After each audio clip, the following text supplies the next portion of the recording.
you know what? I'm not an overly competitive person either, or certainly not with others. So the only person I really ever compete with is myself. So if I set a time, if I go for a run today and, it takes me 10 minutes and tomorrow it should take me 9 minutes and 50 seconds. So, but I certainly wouldn't race against anyone else. I don't really have a desire to win against anyone else or anyone other than myself.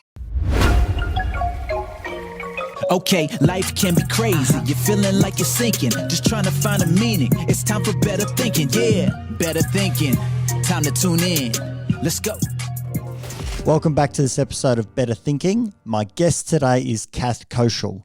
She's a remarkable young woman who has taught herself to walk on 3 separate occasions. Ex-professional athlete, she's broken her back twice, once while playing cricket for New South Wales and once while riding her bike training for an Ironman after recovering from her first broken back. Kath's life is one of inspiration, resilience and utter strength, and she's turned all of this around to something that she calls the kindness factory, which is giving back in so many different ways. I completely enjoyed this conversation from the aspect of the utter determination, the stubbornness that Kath demonstrated, but also how she's been able to turn this around into something incredibly positive. I know you're going to enjoy this one. Please don't forget to share and also give us a rating on iTunes.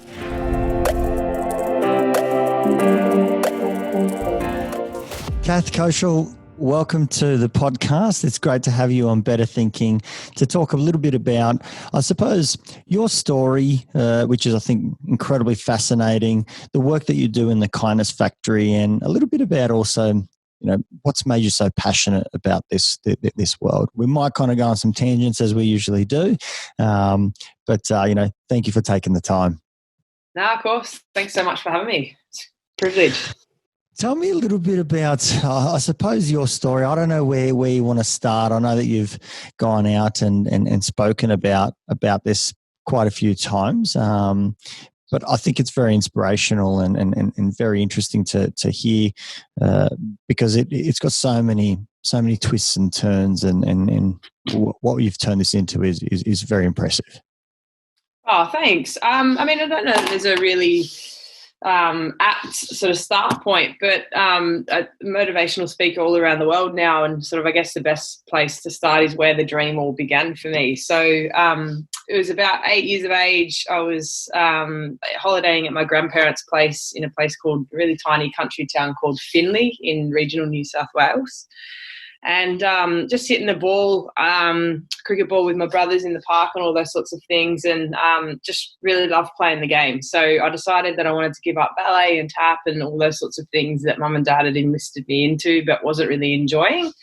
And I decided as a young girl that I wanted to play against my brothers and stop just chasing the ball after them and actually give it a go myself. So playing cricket against the other boys that were my age in our local area in Sydney. So when I got home from that holiday, I told mum and dad that I wanted to sign up for the next year at cricket. And, I guess the rest is history, but there's a lot more to the story than that. I just ended up falling in love with the game of cricket. So loved everything about it. I'm not really sure. It was almost like every time I walked out onto that park, everything else stopped. It was like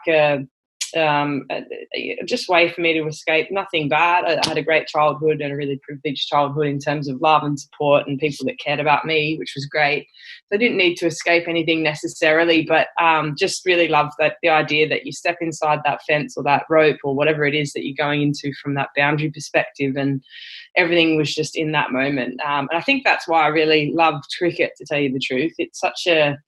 It's a team sport, but yet the results of the entire match can lay on one person's shoulders. So, you have to hit that winning boundary to get the win, or your team across the line, or you've got to take that wicket or that catch or whatever it may be. So while it is a team sport and you've got 10 others around you at any given time that are sort of cheering you on, sometimes it's largely rested on your shoulder, that responsibility. And I think that's something that really compelled me to really push on and pursue cricket as a career, I guess. So I got to about 14, so I've been playing for about maybe 6 years, and I was doing okay. So I was selected in some of the New South Wales underage sides and things like that. And women's cricket, I guess, sort of had started to make a bit of a name for itself, and it was, starting. There was a pathway that was almost starting to appear for girls or young women that wanted to play for Australia or something like that. Was cricket prior to that mainly a boys or a mixed side? How did it work as obviously an 8-year-old, going through to 14?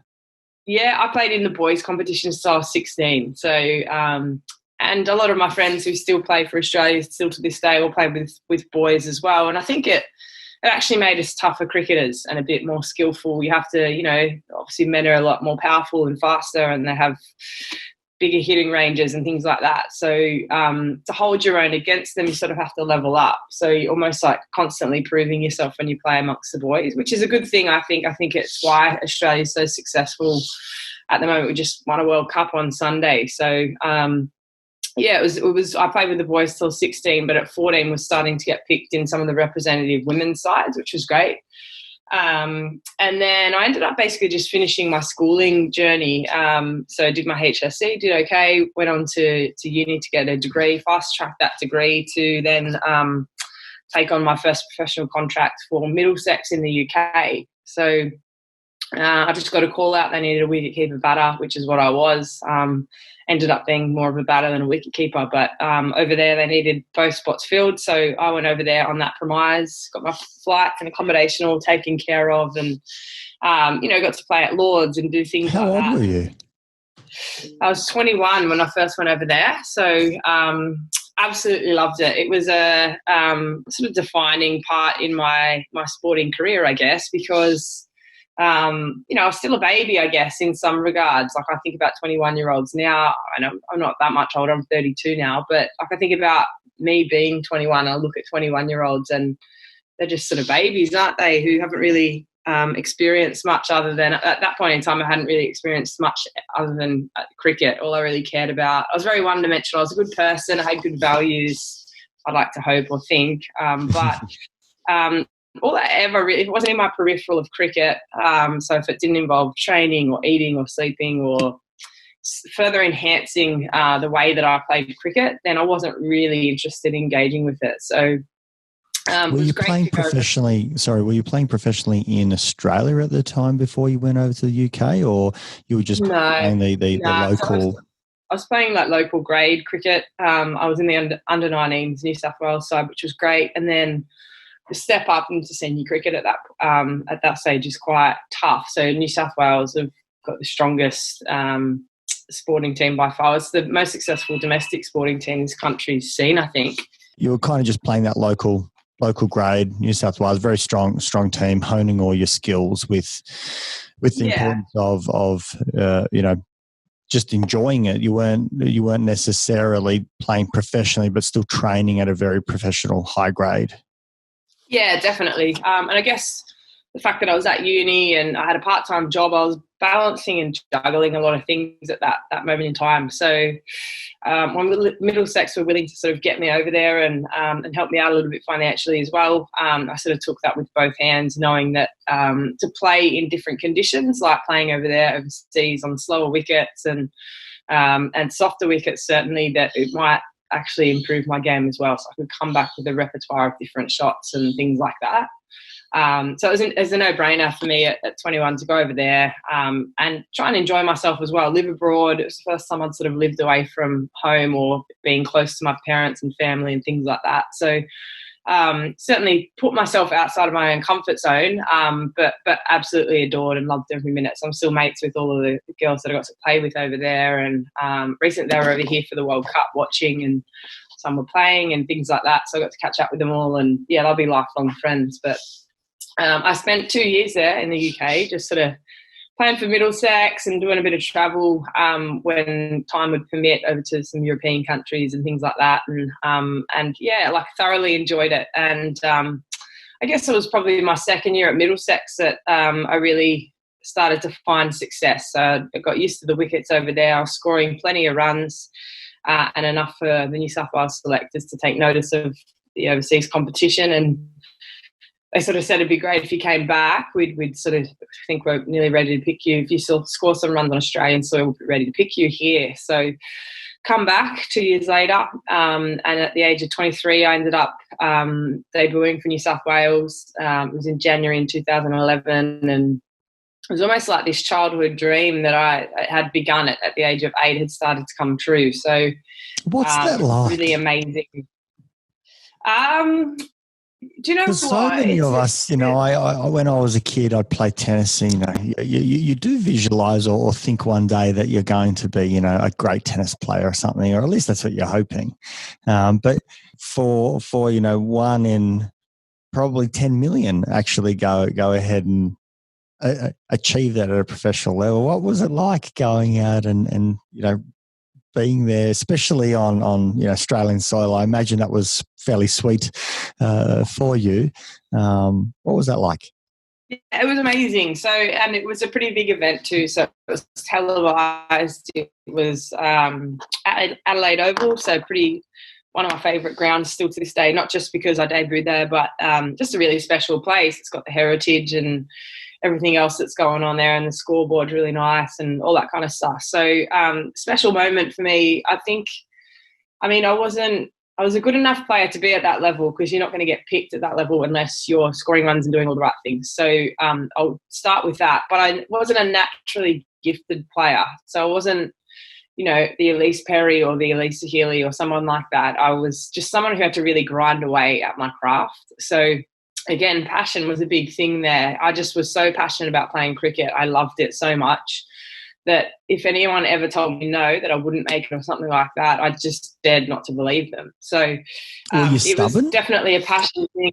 I like that. It's not something I'm proud of, but I am so stubborn. Like, it is annoying to anyone who knows me. That's what's one bad thing about Kath. You can tell us, like, she's painfully stubborn. Like, I'm like a dog at a bone. Like, I can't let something go, or I won't do something. I'm so stubborn in that way. It's not, I don't think it's necessary. I mean, it's saved my life in certain respects, but it's certainly not something that I'm proud of, be stubborn. But well, it's interesting. We often talk about whether it's stubborn, but a different word might be determined, persistent. All these other words that we immediately switch over to be like, a positive tense, so to speak. But I think stubbornness, maybe because I am as well, I think it's a great value, to be,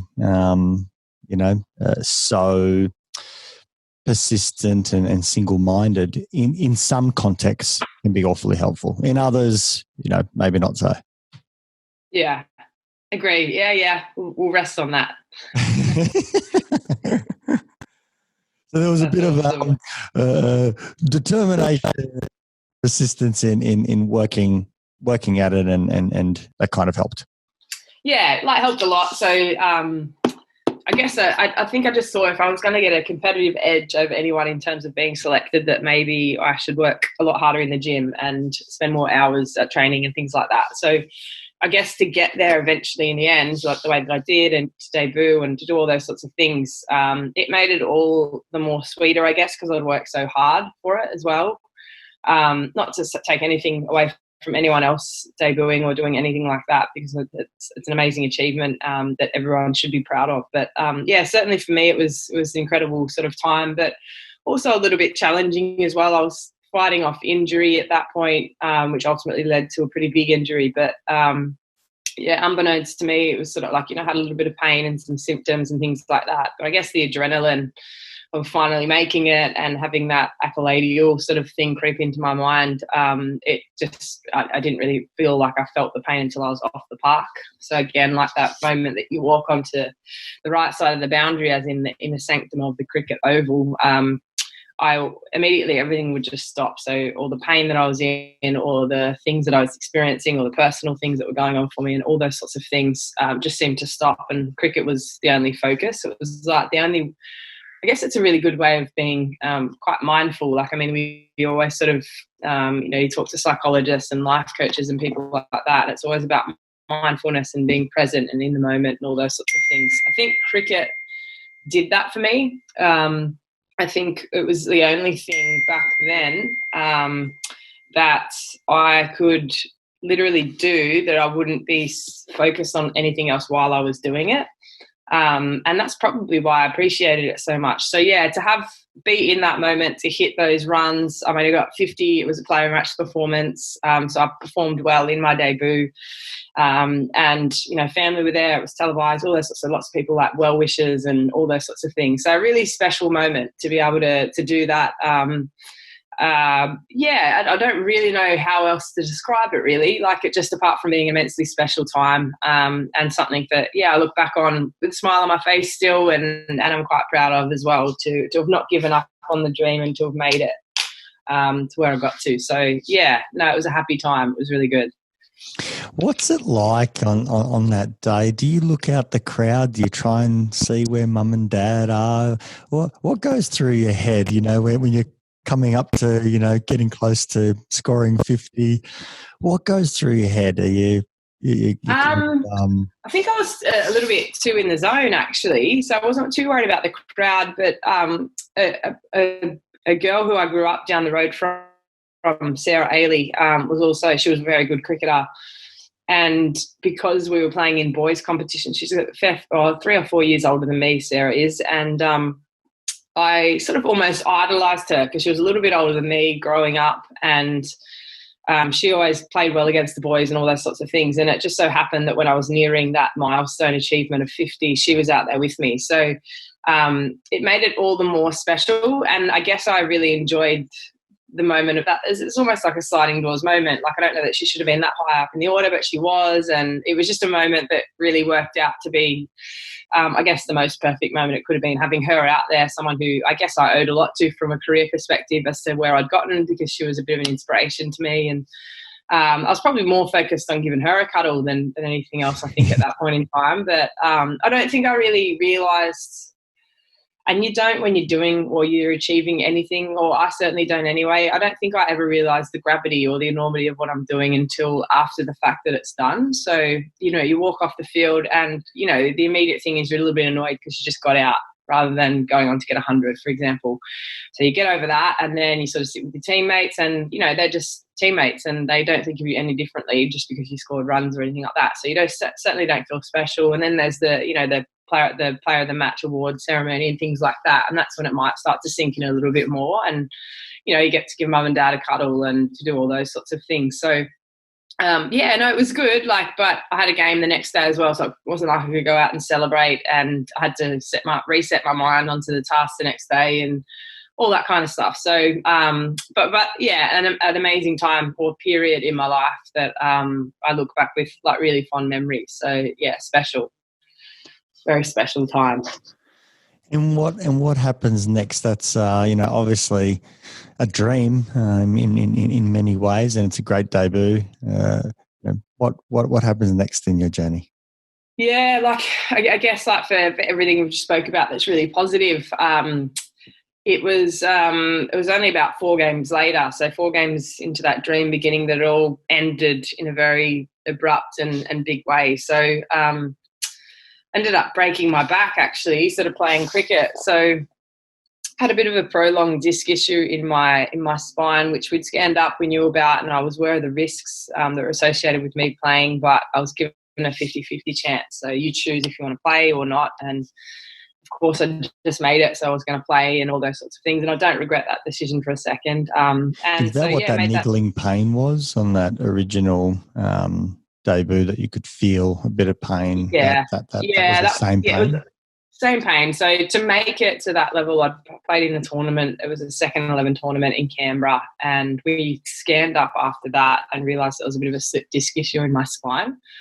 But it wasn't, it was bad enough for me to be rested if I chose that, but not bad enough to rule me out completely. So I was given the choice. You can play or you can not play. It won't be judged either way. That's completely your choice. It's personal, blah, blah, blah. So I guess being given the fact that I only just made it, I was, of course, going to play and definitely did. But ultimately it led to the disc and vertebrae slipping out quite abruptly, which ended up leading to having my back broken for the first time in my life, which was, a really tough experience. So there I was, the dream, I guess, had just occurred, and then just as it had started, it was over as well. So I'd worked, my entire life to get there, and then it all just come crashing down. So, yeah, tough. Just for my naiveness, what does it mean to break your back? Yeah, I mean, there's lots of different descriptions and they're all very dramatic. This one was a dramatic injury. So what happened was, a broken back could just mean that you have a hairline fracture in one of your vertebrae, for example, but it doesn't mean that you're paralysed or anything like that. In my instance, it was a pretty severe break. So the disc came out quite quickly, and the two vertebrae that the disc was in between of cracked onto each other, and part of the bottom vertebrae cracked off, and that segment of my vertebrae went straight into my spinal cord. So I was paralysed. I was unable to feel anything below the waist. Couldn't walk without that feeling or mobility or anything like that. So I was rushed off for surgery immediately to try and solve and fix the problem. And 5 surgeries later, they were just sort of shaking their head, going, "Mate, we're so sorry. We just can't seem to figure this out." The good thing at that point for me is that the spinal cord wasn't severed. So if it's severed, it's game over. You'll never get anything back. For me, it was just intruding in on. So they'd got it out. But, to get that spinal cord back to good health is always a pretty severe or significant challenge. So, and did this happen while you were playing or you were able to play out the game and then afterwards? Yeah, no, it was pretty quick. It was instant. On the floor and on the ground. And were you taking a shot? Were you bowling? Do you know cricket well?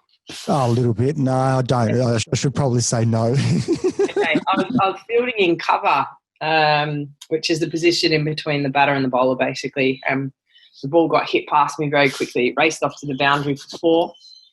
And I thought I'll go and get the ball and chase on after it and throw it back in. And but in no hurry to do so because it had already hit the boundary. So I twisted to my left, and as I did, the disc came out that quickly. That was it.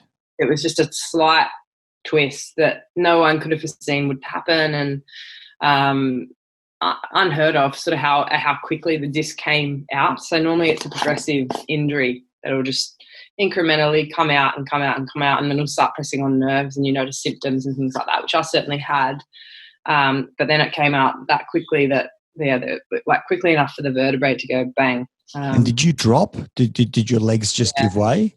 Yeah, so I just dropped, and then I remember feeling very confused. So when you're in, I guess, that much stress, all the cortisol takes over and all that kind of stuff. So it's always hard to remember it. But I remember being on the floor in a panic state, unable to feel my legs, and you're almost just really confused because you're like, did I just get shot? Like, what just happened? I didn't do anything abnormal. I literally made a slight twist or turn to my left, and now this, like, how has this happened? And it was a bit of a blur, and obviously as ambulance and people like that get there, lots of different drugs and things like that going through your system. So it's all a bit of a blur for me. But I guess the crux of the story is that. But it was sort of 5 surgeries later, they're sort of shaking their head going, "Mate, we're sorry. We're not sure you're ever going to get it back." And it was a really confronting time. But one doctor sort of, I guess, had this idea that they were doing this.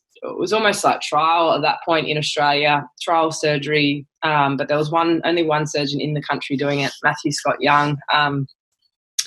And it's called a total disc replacement. So the surgery that I was doing to try and fix the problem was called fusion surgery, but I wasn't getting any results from it. And I guess the problem with a surgery like that is that with a fusion, you get very limited mobility in what you can do after the fact. And I was only 23 at the time, so it's not something that they wanted for me anyway, but they weren't really sure what they could possibly do. So it turns out we did some tests and some more scans and things like that. And because of my fitness and my age, I qualified for this surgery. So I was a good candidate, and they thought it could be a success. So the only place that they did it in Australia at that point in time was in the Gold Coast. So off I went. Dad come with me to support me and all those sorts of things. And I went to the Gold Coast and I had that surgery. It's a pretty big surgery. So I mean, obviously with normal spinal surgeries, it would make sense to cut through the back and access the spine that way, which they did for the first couple. This one, it's a bit different. So rather than cutting through the back, they cut through the stomach and they shift your vital organs aside and they access the spine through your stomach, which is a pretty big deal. And so it's very invasive. It's a longer recovery time, but in saying that, you actually cut through a lot less scar tissue when you go through the stomach rather than the back. So off I went, did that, had that surgery, laid there for 2 weeks in traction, and still lots of head noise sort of creeping in. You know, was this worth it? Will I recover? Will I take any steps again? Will I walk? Will I get a feeling back? All those sorts of things. And then, 2 weeks later, after that initial recovery, I got up, and with the help of my doctors and physios and the experts, I took my first steps, which was great. So still unable to feel anything below the waist, but certainly on a trajectory to recovering and making a good recovery at that point in time. Let me jump in for a minute. You used the word head noise. Can you talk about what you mean by that, and maybe also a little bit about maybe when you got to the hospital after that turn on the field, being told about your back being broken and obviously the severing of or the intrusion of your spinal cord. Can you remember what the head noise was or what you were going through on that personal level? It's really interesting. So I've obviously had some other things going in life after this sort of initial injury and things like that, which probably I had really bad head noise, so bad mental health, and I wasn't coping with circumstances. I think in these moments, so when I first broke my back and it was surgery and bad news and all that kind of stuff, all I remember really feeling, I never felt stressed or down or out or anything like that about it, which is a bit unique because it was life-altering news and life-altering injuries and all those sorts of things. I think I just had a lot of fight in me at that point. So I had a belief that I'd be okay, I think. And so mental ill health then, or bad mental health or poor mental health, whatever you want to call it, hadn't really crept in. The head noise that came when I was like lying there for 2 weeks was, I guess when you come out of an invasive surgery like that, where your internal organs have all been shifted and so they're acclimatizing back to where they should be and all those sorts of things in that recovery mode, throw in then or add to that you've got a lot of drugs going through your system, so painkillers and morphine and endone and really heavy sedatives and things like that to keep you as still as possible. I've never responded well to pain medication. I've had to take a lot of it in my life. I'd never be a candidate for being an addict of those. I would never get addicted to them because I hate the way that they made me feel. It was almost like this feeling of dread that I was always in when I had them. So yes, they're important because I would have been in a lot more pain without them, but never really enjoyed the process. I always felt like I had a bit of a cloud above my head, and I couldn't really ever get out of it, and I could never think clearly and all those sorts of things. So the head noise that was creeping in was, I guess, first and foremost that, has this worked? So I'm in a position that I'm still in a lot of pain regardless of the things going through my system, but also, was it worth it? So am I going to come out of this in 2 weeks' time and will I be able to walk like they're maybe saying I will be able to, or has it all been for nothing? And, I started to worry about my future. Like I was an athlete. That's how I earned money, and sport was something that I identified myself with very strongly. So it was an interesting time. Certainly wasn't on a downward spiral into depression or anything like that, but it was the first probably time that I really started to notice doubt and head noise I just define as just sort of worry and stress and things like that, rather than it being about a diagnosable condition or something like that. So it was just a lot of dread and worry, I guess, at that point in time about what my future would look like, I suppose. What do you think gave you that belief initially that things would be okay? Where does that come from? I recently did an interview with someone, it's about a book and TV series and things like that, and she said, do you have any fear? And I was just like, of course I do, like I'm a normal person. And she just said the same thing, and I was just like, I don't know. I mean, I'm 32 now, and I'm like, I still sometimes feel like a naive child. Like there's so much about the world that I want to learn and to do still, and all those sorts of things. And every single day I'm amazed by certain things that happen all around me. And I guess I've always had that sense of belief, not just in myself, or that like I've got an overinflated sense of my own abilities. Certainly not. Like I'm humble and things like that. I think it was just that it was a shocking injury and really hard to believe that could be the final result for me, I think. And I don't know that, well, it was a belief, but I don't mean belief in a sense that people, how people just go, you got to believe in yourself and think. It wasn't like that. It was just, I just felt comfortable in my own skin to know that I could overcome it, I think. I mean, at that point in time, I was like, not only will I overcome it, but I'll represent Australia playing cricket. Like it wasn't, and I don't know why it wasn't an ego thing or anything like that. I just didn't want that to be my future, so I refused to believe it maybe. But I've never really broken it down in a sense like that, but not sure. Yeah, I don't know why, but certainly didn't struggle too much throughout that period. It was almost like, and maybe this is another, like I'm saying this out loud for the first time, but, when you're having surgery after surgery after surgery, it's almost like you get prepped for surgery, you go into surgery, you come out of surgery and you recover, and then it's almost time to go back in because I had so many of them in a row. So it wasn't like I had the chance to really reflect in those moments to go, oh, I need to struggle or I feel really sad about this or anything like that. It was almost like prep, surgery, recover, I've got to prep again. So I'm back onto task of preparing mentally and physically and all those sorts of things for the next surgery. So that could have something to do with it as well. But yeah. And the head noise came in when in actual fact everything stopped. There was no surgery after that one in terms of you've got to sit here for 2 weeks and do nothing, and then the mind starts to creep in and go, oh, what if it doesn't, and starts doubting and questioning and worrying naturally because it's got more space to do so. Yeah, 100%. And what's next? You were talking about taking your first steps. How does that all happen? Does a physio come in? Are you on a program well before that? Do you start to feel your toes? I mean, I don't know how this all works. Whether when you're paralyzed, do you feel anything or do you just feel nothing?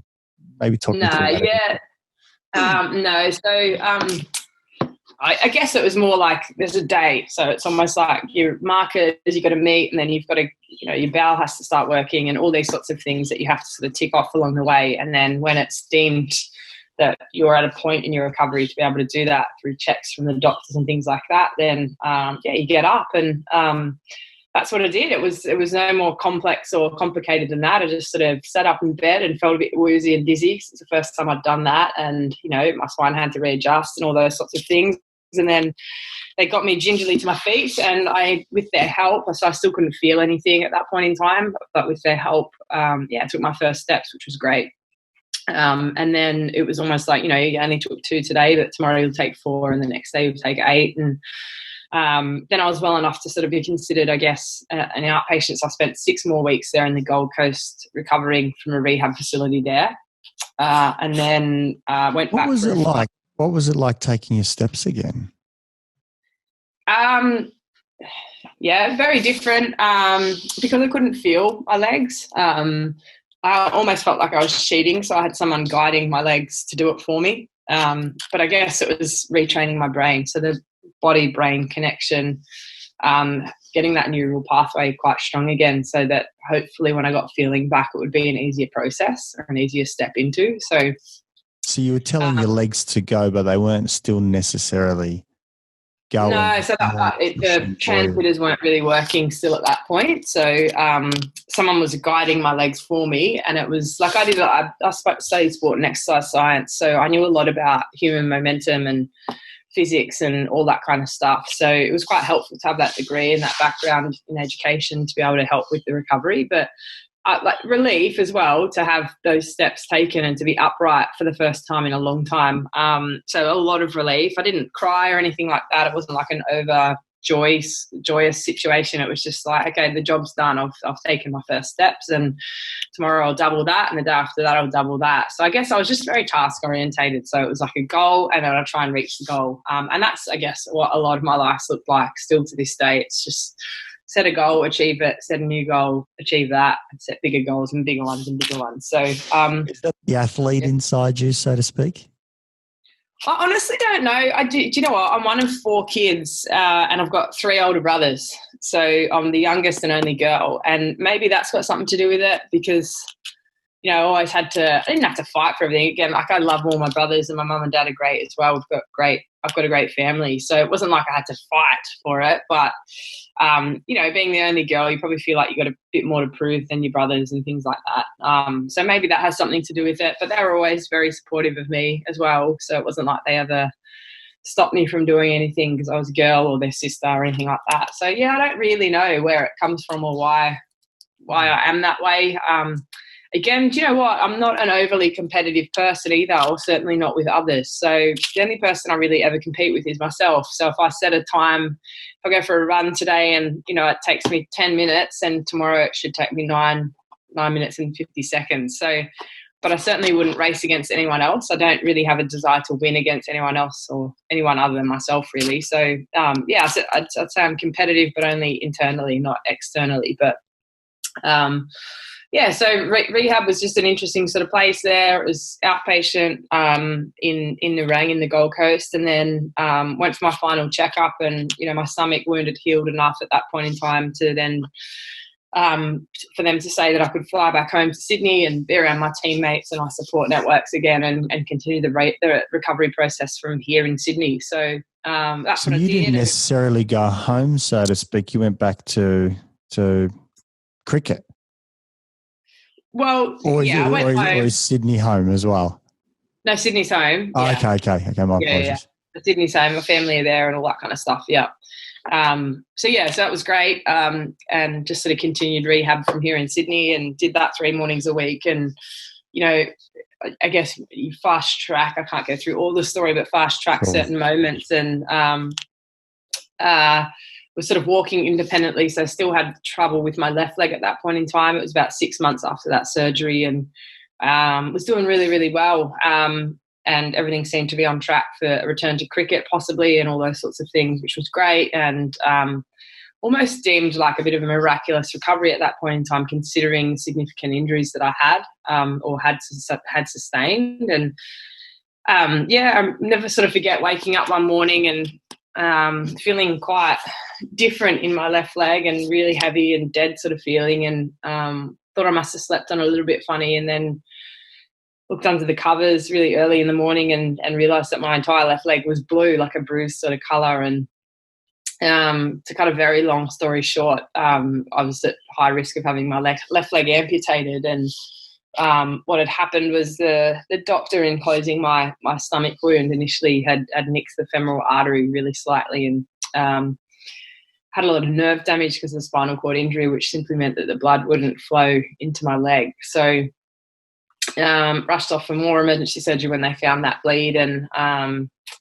then basically got the news that I needed to keep my leg healthy, and in order to do that, I wasn't out of the woods. I could lose it at any time if the pressure dropped back down, and all those sorts of things. So you should go to rehab full time. So pack up your life, quit your job, let go of your contract, all those sorts of things, and off to rehab you go. So that's what I did. I sort of packed up my life, and really confronting experience. I was still 23 at this point in time, and I was surrounded by the elderly, like geriatrics and stroke and neuro patients and all those sorts of things, and really struggled in that environment to really, I guess, accept that I was there, and that I was there for a fairly significant period of my life as well. They said to me 6 to 12 months, and you might have it healthy enough to be able to walk, but we probably don't think it's ever going to happen. And it's going to be a big challenge, but it's the best place for you to go. So that's what I did. And certainly the first month was a really big struggle for me. I remember calling one of my best friends actually, and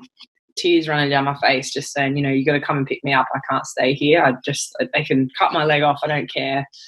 I can't stay in this environment for much longer. And she gave me a lot of tough love, but it's exactly what I needed to hear. She sort of said, it's killing me to see or to hear that you're in this way. And I get it. Like, you deserve to feel that way, but I'm not going to pick you up because I know that it's the right place for you to be. But what I will do is say this: I'll walk this journey beside you every step that you take. Like, I'm here for you. You can call me at any hour of the day. I'll pick it up. I'll come and visit you. I'll do everything necessary, but I will not come and pick you up because I know that this is where you need to be. So I needed to hear that. I needed to hear her reinforcement, and I guess like a lot of tough love from her as well, to then set my mind to task of ultimately teaching myself how to walk again. So why do you think tough love worked for you? What was it about that you know? Yeah, okay.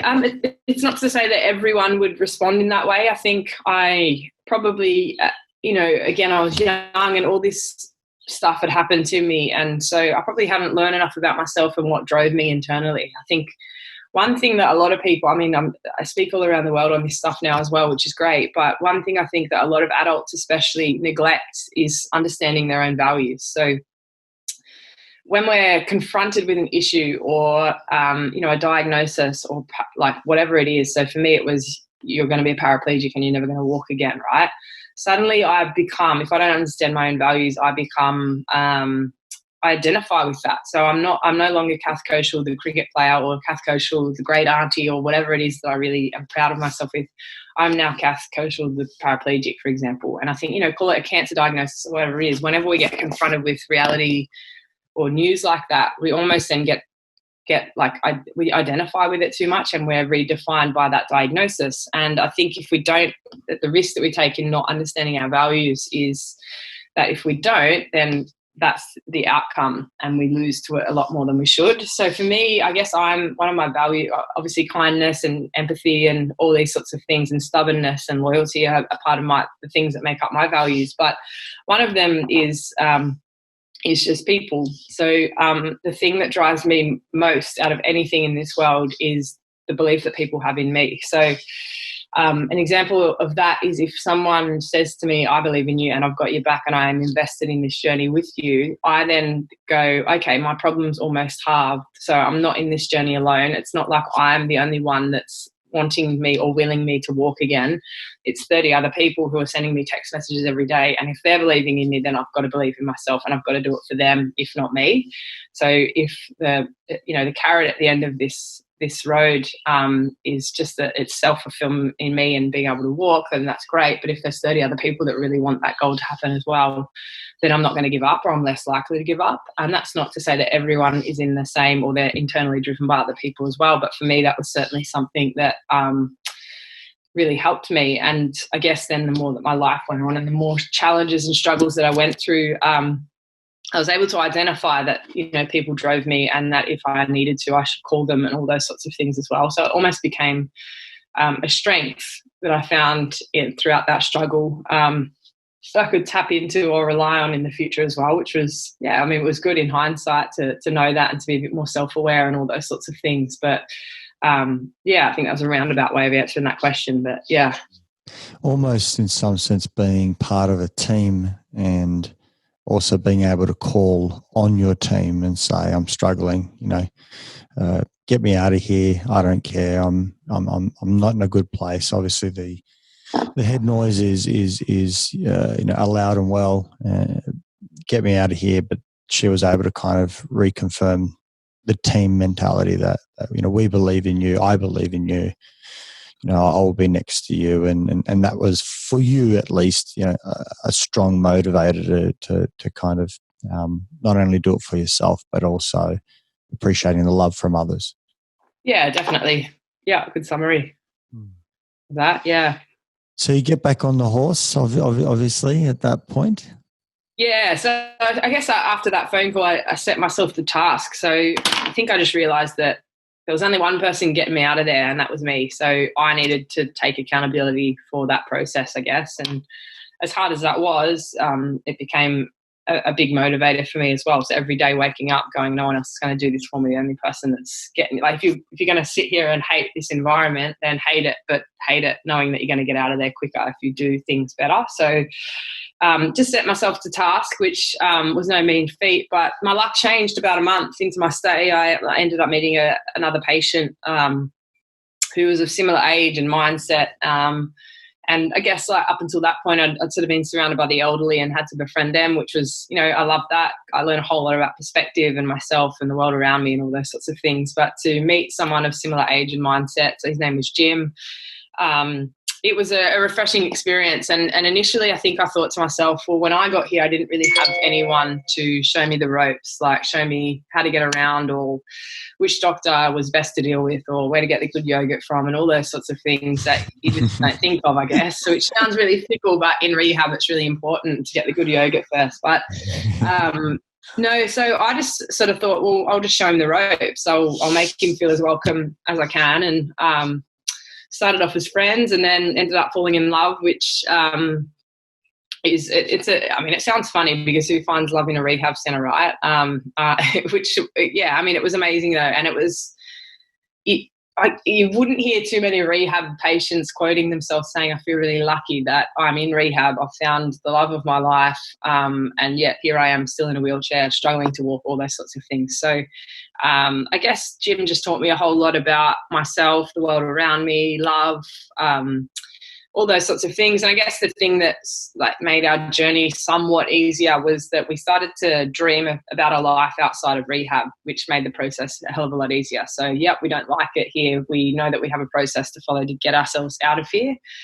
But the thing that's going to make it easier is dreaming about a future outside of this environment where we're healthy and fit and well and don't ever have to come back here. So, for us, it was those dreams, I guess, looked like it'd be 4 kids and 3 boys and a girl, just like my family, a house in Broadwater on the Gold Coast, pet turtles, dogs, you name it. We sort of dreamt it, which was great. I guess, our injuries were bad enough to be in that environment for a lengthy period of time, but about 12 months after us meeting, I was considered what's known as an outpatient. So it just meant that you no longer lived inside that rehab environment. You just visited 3 mornings a week, had your checks done, your checkups and testing and all that kind of stuff. And then you could go back home or to work or whatever it is that you were doing at that moment in time. And Jim had a day to go before he was to be considered that as well. So his injuries were sustained after mine. So but was doing really, really well. And, we just put the lease on a house together.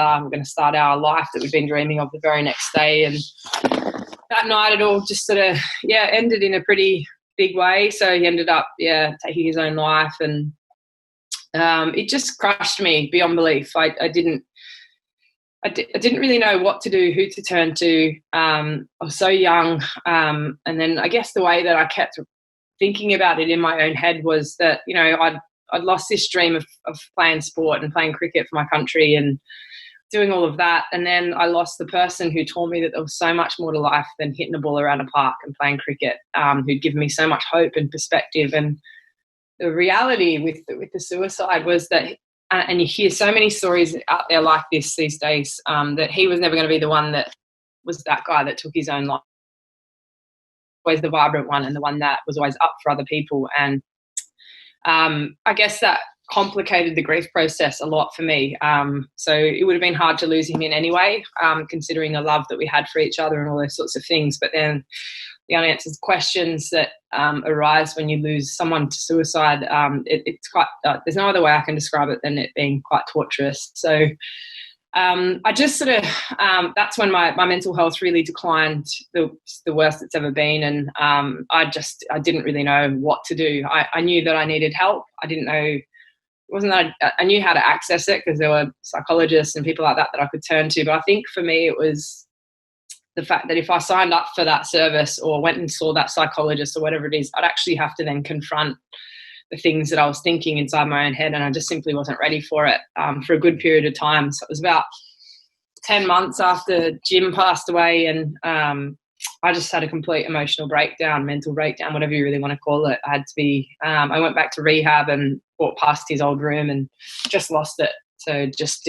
had a complete sort of out of body experience where I just didn't really know who I was or what I was doing. And I remember it was about 4 male nurses pinned me down and sedated me, and I woke up from that experience feeling a lot of negative and bad emotions, and a doctor come up and said, we just want you to know that you're okay, and you're going to be okay and all those sorts of things. And what you're going through right now is completely normal. So the experiences that you've had are completely abnormal, but your response to them is normal. You're going to get through this. We'll get you some help and all those sorts of things. And I had this really bad association with the word normal, I think, in that phrase, in that I just kept thinking, do you know what, if this is normal, if this is the way that I'm going to feel for the rest of my life, considering the things I've been through, then I don't really want to be normal, to tell you the truth, because I don't want to feel this way. And so I didn't panic. I felt quite calm in doing this. I just sort of got myself out and up and was on crutches and things like that. And I ended up flying to the Gold Coast to really try and find myself. It was where we were supposed to start our life together and do all those amazing things that we dreamed of doing. And I got there and I reconnected with Jim's mum and we spent some time together, and the most amazing thing happened throughout that experience. So about a week into being there in the Gold Coast, I was sat down at a coffee table in her house, and on the coffee table there was a pen and a piece of paper, and I still to this day don't know why it was there. It could have been for a shopping list or something like that. And I don't know what compelled me to do what I did next, but I'm so glad that it happened, because it really changed my life and turned my life around. I picked up the pen and I started writing down a list of names on this piece of paper. And they were just names of people who had ever helped me in my life. So family, friends, doctors, physios, people like that. And there are about 30 names on this list. And then I just picked up my phone. I called every single one of them simply just to say thanks. And it was amazing to hear their response, in that they were quite relieved to hear from me, to know that I was okay and that I'd be okay. But before each of them hung up, they said, before you go, I just want to let you know that I'm really proud of you, and, you'll get through this, and all those sorts of things. So I went through that process, and I guess it's the power of gratitude, isn't it? Like, which we hear so often, is that something we should engage in, and how it rewires your brain and the chemicals and all that kind of stuff that can happen. But when put into action, it's actually one of the most powerful, life-altering things that you can do for yourself. So it sounds like you connected with your team again. Yeah, you could say that. I've never really thought about it in that way, but yeah, I did. And I felt quite like, obviously I don't do anything unless I'm feeling it, but they literally saved my life. Not in a way that I was never suicidal or anything like that, but had they not been, I work a lot with homeless people now, and I'll have dinner with them once a week, and part of that is actually learning in myself. So they ask if I can give them money, and I say no, but I'll buy you a meal and you can sit down and eat it with me, and I want to understand what's got you to this position. Not to pry or be nosy or anything like that, but sometimes it's good for them to even talk about it. And so the first time I did that, I sat there almost in tears going, here's a person who's been through maybe half of the things that I have. The difference between their position and my position is that I've had love and care, and people who had persistence in never giving up in me, right? Had I not have had those influential people in my life, my family, my friends, doctors, people who believed in me and saw me going in a downward spiral and chose not to give up on me, then I'd probably be in that position too. Would I've turned to alcohol or drug? I'm not sure. I've never really have done that, but could I have? And I think the answer is definitely yes. When we're mentally unwell, and bad things happen to us, it's inevitable. When no one's going to come through life being completely unscathed. There's always moments that are going to define who we are and how we respond and how we choose to respond and all those sorts of things, which again is inevitable. But for me, I guess I just consider myself really lucky to have those people who didn't allow me to go into a downward spiral enough to end up on the streets or be in an adverse situation or living a life ultimately that I wasn't proud of. So, and I felt immensely grateful to them. And that's what prompted me to call them, I guess, just to say thanks. And, I come back home to Sydney. There was absolutely no judgment by any of my family and friends. They were all at the airport, gave me a cuddle, did all that kind of stuff. And, I guess that was almost like the rebirth of me. I think I just, finished off that trip going, just because I was an athlete doesn't mean that I have to be one now. So what is the new version of me? The good thing about that was I was 24, so I still had a lot of years ahead of me. I'd experienced some pretty significant things in life at a young age, but they sort of had me in this position where I guess I had a lot more perspective than I would have had I not have gone through those experiences. So I just decided that I'd take it easy for a little bit in a way that I didn't have to pressure myself into being or taking the next job that came about or anything like that, and just started to really, I guess, connect with others who I hadn't in the business of life and tragedy and all those sorts of things, hadn't had that opportunity to connect with all those people. So I started doing that, and then I ended up getting a job at Cricket New South Wales. They threw me a lifeline and offered me a job as like the operations manager, so running logistics for games. And turns out I was quite good at that because I loved cricket, obviously. So had a great job and was focused on a career then in sports administration and all those sorts of things. But still felt quite lost, I guess. What was my purpose? I didn't go through all these things in life to just suddenly exist for nothing. So I just started doing small things for other people. It was really random. One day I was at a petrol station and there was no one there. It was really eerie silence, which never happens. Like whenever you're at a petrol station, there's always people there. And I was like, it would be great if there was someone here. I'd buy their petrol, and I was like, I'll do it next time. And I don't know why I wanted to do it or anything like that. I just simply found or saw an opportunity that maybe I could make someone's day if they were there. And as I was finishing up feeling... How did that pop into your head? Well, it was actually a conversation I had with a psychologist. So I sort of had to confront all my demons and things like that. And I guess my recovery had sort of turned on its head. So I was doing really, really well emotionally and all those sorts of things. And she said, it's none of my business, but it's something that I'm curious about in treating you. And we've got a great relationship. Like she's amazing and all those sorts of things. She doesn't treat me anymore or anything like that. But she sort of said to me, if you were to look back on your journey, if you were to look back and pinpoint one thing that stands out, and it could be good, bad, ugly, whatever it is, whatever the word is, whatever the thing is, out of all the things that you've been through at such a young age, what is the one thing that stands out? And I didn't have to think that hard. And I just said to her, kindness. And she almost sort of spat at that reference. And I was like, what? And that doesn't seem to add up to me. Trauma, grief, loss doesn't really equal kindness. And I said, well, in whose opinion, like who went through all this stuff? So the way I articulate that in a story, I guess, is that, when you're in a wheelchair like I have been and you can't reach a lift button because it's up too high and you can't maneuver yourself, you're not strong enough to move yourself out of the chair, and a random stranger walks past and they see that struggle, the fact that you can't help yourself in that moment, and without intention or without wanting any accolade or thanks or praise or recognition, they press that button for you and they walk off into the distance like it meant absolutely nothing to their day, because it really didn't. Let's face it. Those are the moments that really stood out for me, the moments where people helped me or people were kind to me or noticed that I might have been sad, so they smiled at me.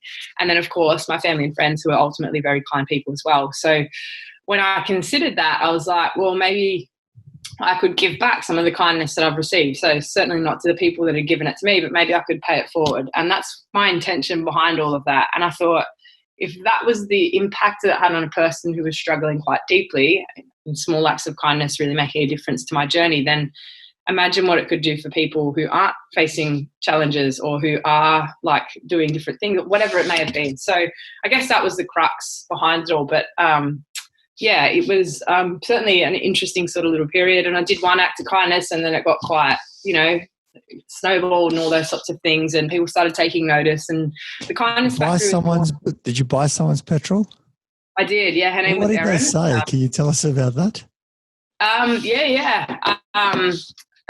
So it was a Mini that came into the petrol station. She gets to the Bowser, and you're in a pretty vulnerable position when you're doing that, right? So I sort of tentatively walked up to her and I said, look, hi, my name's Kath. She said, I'm Erin. And I said, I'd really like to buy you petrol today. And she said, sure. And then she said, no, hang on, why do you want to buy my petrol? And I said, oh, look, I've been through a bit and I really feel like this could make my day as well as yours. And she went, okay. And I didn't share my story with her. I just said, look, I've been through a bit. And then she said, no one's ever done this for me.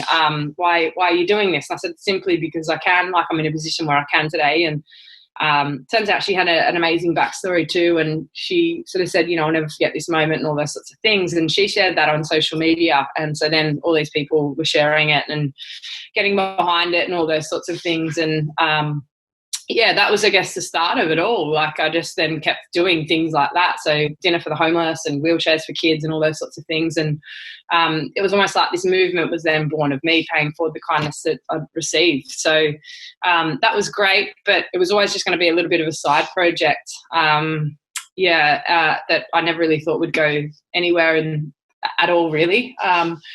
And I suppose at this point, the part that I'm neglecting to mention is that I got quite physical again. I was back doing triathlons and training quite intensely for endurance sports and things like that.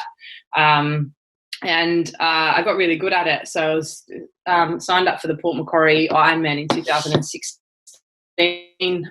So I identified that Kindness Factor was established in 2015, was training for Ironman events and things like that. And then in preparation for that event, I went on a training bike ride with my two best mates, and unfortunately got hit by a car from behind and broke my back again, and in 4 places. Woke up to the news I was paralyzed, told I'll never walk again for the second time in my life. And I was back to sort of square one, so I had to go back to rehab and do all those sorts of things. But in this instance, the most amazing thing happened, and I guess it's a true story about human spirit and connection and all those sorts of things. It was in the news, so people knew that I was in a pretty bad way and banged up and back in a hospital and no longer able to give out the kindness that I had been. So they would write to me. I woke up to all these messages and emails and, inbox messages and you name it, like hundreds and thousands of people had written to me saying, look, Kath, I'm really sorry to hear about the accident.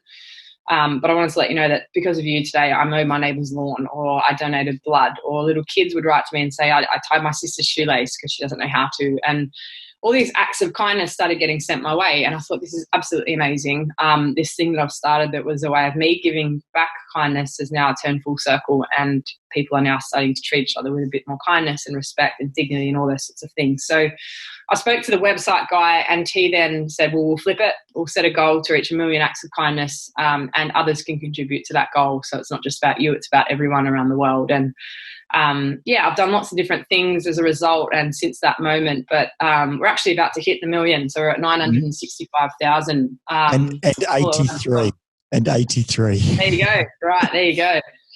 It's I never thought we'd get there. I honest to God didn't think we'd ever get to 1 million, but we're really close now, which is great. I now travel the world speaking and sharing my story and getting the message out there and promoting kindness at every chance. But in probably the most recent advancements, the thing that I've always been most passionate about. So I guess for every corporate engagement that I would get from a speaking standpoint, I'd get a very reactive call from a school principal or a teacher, whereby the kids knew my story and they wanted to hear it. But not only that, it would be in a very reactive way where they had lost a kid to suicide, a student, or there was a bullying epidemic, or something adverse was going on in that environment. I would drop everything and I would run and I'd go into the school and try and give the kids some hope.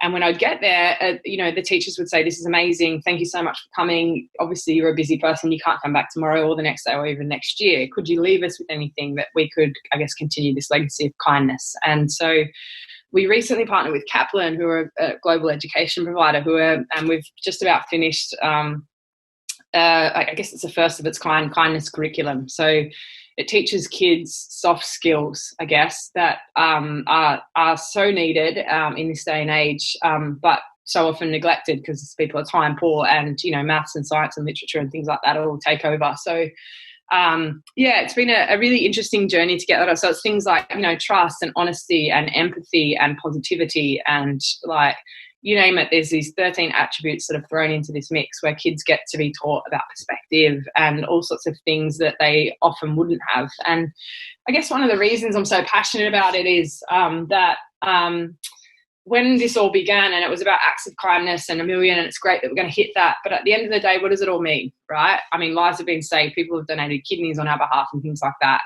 which has been absolutely amazing, and it still makes me smile that people would go to that effort to help another person out, which is incredible. But at the end of the day, I was like, what is this all about? What's the legacy that I want to leave behind? When I'm dead and buried, what's the thing that I wanted to have left on the world? And I think the answer to that is that kindness needed to be instilled in children so that they can then inspire the next generation who inspire the next generation.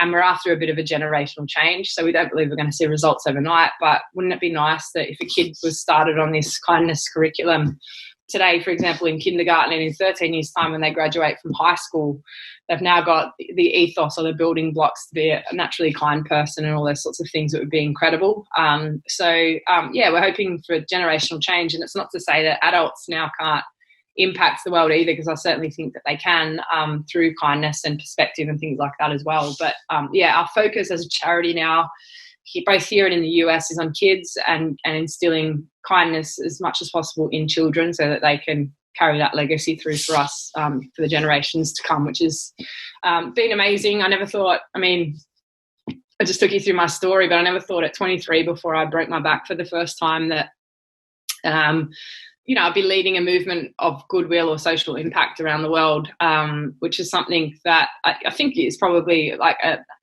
lot of people ask me lots of different questions and things like that, but I think it's something that people can probably consider, that if they're not in a place where they're happy or proud of at this very moment in time, it can be changed. And it doesn't have to be just because you're on a path that you're leading down that you're not so, I guess, content with, doesn't mean that you can't change it and do something completely out of the sphere or completely different. So you couldn't pay me any amount of money in the world to do anything different to what I'm doing to this day. So I love my life. I actually I also get asked a lot, if you could package up your life and start afresh from 8 years ago, or you could have the one that you've had, I'd definitely choose the life that I've had. It's taught me so much about myself and the world, and put me in an incredible position now to do the things that I'm doing. And no amount of money would stop me from doing what I am doing now. So it's certainly been one hell of a ride, but I'm still standing and loving every minute of it.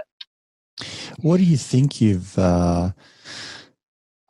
learnt? What have been some of those things? Obviously there's a big change from cricket through to the kindness factory and the work that you're doing now. What do you think have been some of the takeaways for you? I wouldn't necessarily say lessons, because I think we take different things from different situations. What have you taken away from this? I think genuine authenticity in anything that you're doing is really important. So for me, it would be probably authenticity, having passion for what you're doing, and then showing a consistent approach to it as well. I think the authenticity thing comes out in that if you're not authentically you and doing something that you're completely aligned with, then people will feel that energy. So for me, it became kindness, and it was the only thing that I could think to do as my next move or next step, and it was the most important thing that I could do. And I think then when I meet with people or share my story or do anything like that, a lot of people are almost like, I'm invested in this emotionally, not from a financial standpoint, but they're invested in the story and they believe in the mission as much as what I do. So I think having that authenticity is really important. From a consistency approach, I think you need to be able to sort of show, not a track record, but it needs to almost not be an overnight fad or thing that you're doing. You need to, if you have a genuine belief in it and authentically you do believe in it, then you'll be consistent in every single way as well. A lot of people refer to this moment, and it's called like the tipping point, I guess, where certainly as entrepreneurs, they'll work for 5 odd years and, feel like they're grinding every single day. And then suddenly this one thing happens and it's the tipping point to then their future success. And I like to think that tipping point only comes about because of consistency in an approach as well. So, and consistency, I guess, is sort of almost like, you need that if you're having a bad day, which you always are going to in a startup, be it a charity or a business or in life, right? There's going to be ups and downs in anything that you're doing if it's new. So I think, a consistent approach to that leads to a tipping point because you've shown a track record of success as well. And then obviously I think passion and authenticity go hand in hand. So you have to be passionate. Like if you're not doing something that you're passionate about, you're wasting time. I think I saw a little quote or a meme or something the other day, and it was like, stress is doing something that you don't like for someone else, and freedom is doing, I can't even remember it. I'm going to bugger it up, but I'm sure you've seen something like it. But it was a good little sort of picture to sort of, I guess, reinforce. I couldn't go back to a desk job, I don't think, and do a 9 to 5 or something that I'm not passionate about. I could think of nothing worse. But I think they're probably my 3 things that I've learnt that have proven to, don't like the word success, but have proven to, I guess, put me in good stead and the Kindness Factory in good stead to continue our legacy and to continue to strive forward as well. I like that definition of authenticity, that consistency towards something. In some sense, if I reflect on what you've said today, there was genuine authenticity toward your passion towards cricket, that you would show up irrespective of how you were playing. Whether you're selected or not, you're still out there training all the time, pushing and pushing up against yourself, not against, competing with others. The authenticity of going out and doing all of your rehab over and over and over again. I'm sure there were some dark times, and we tend to kind of think of the end result rather than the dark times. And the dark times is actually where all the work happens. There's countless thousands of hours, I'm sure, in both the times that you broke your back. And then obviously, authenticity towards kindness of not just buying someone their petrol on one occasion because you're, inspired in one moment, but rather continuing to do this to the point of sharing it with others and it being a part of who you are, that you authentically continue to do so and encourage others as well. That consistency is so important in so many walks of life. Yeah, agree. Yeah. Awesome. And how can people find out more about the Kindness Factory, what you're doing? How can people get in contact and the like? Best way probably is just to go to the website, so you can get emails there and contact details and stuff like that. If you want to log an act of kindness, it's the best place to go to. So probably the best place is www.kindnessfactory.com. Log an act while you're there. If you want a good hit of, goodness, scroll through some of the acts because they're incredible. And if you need an example of why the world is a good place, then go to the site and scroll through 965,000 odd examples of that. Yeah, there you go, and 83. So, have a look, check it out. If you need to get in touch, please do. There's a contact form on the website. I'll probably get that, or someone will get that and send to me if need be. But that's probably the best way at this stage. And then obviously our, Instagram, Facebook, it's all just at Kindness Factory.